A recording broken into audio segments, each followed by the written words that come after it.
Hello, hungry folks. This goulash is quite simple to prepare. Why the limitations? You'll find out soon enough.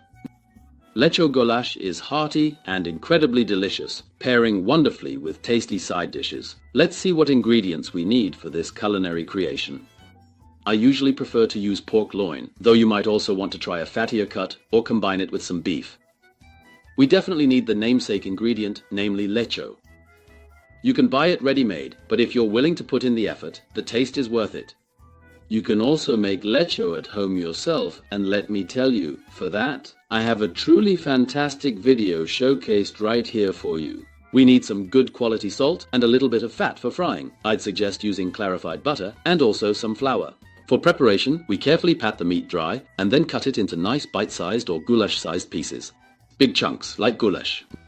Now, we carefully add the frying fat to a large wide pan, ensuring it's evenly spread out, heat it up until it shimmers beautifully, and only then introduce the pieces of tender meat. Now, sear the succulent pieces of meat beautifully on all sides at a high heat in the sizzling hot fat. Stir occasionally while searing. Once the meat has developed a lovely sear, go ahead and salt it generously, and also dust it with some flour. For this quantity here, I recommend using about 2 tablespoons. Ensure you mix everything nicely for a few minutes to avoid any lumps. At this point, we will gradually pour the hot water in. Ensure that the water you are using is either boiling or extremely hot. Stir it consistently and regularly to achieve the right consistency. By doing this, we achieve a wonderfully creamy sauce. Adjust the temperature so everything simmers, and do this for a total of 15 to 20 minutes. At this moment, we've created a delicious creamy sauce, so let's go ahead and add the letscho to the pan. Mix everything together thoroughly. Let it all continue to simmer. Cover the pot securely and allow it to simmer gently until the meat is cooked through.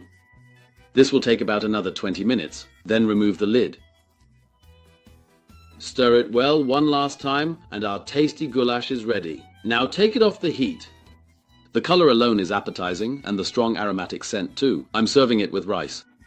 But you might also enjoy other sides, like buttery potatoes, comforting noodles, or a fresh, crusty baguette.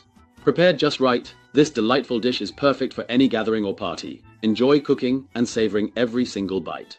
Thank you for joining me today on this wonderful culinary journey. I truly hope you'll try making goulash yourself next time. Remember, cooking is all about love and sharing delicious meals with those you care about. Looking forward to our next cooking adventure together. Until we meet again, take care of yourselves and happy cooking, everyone. Bye-bye.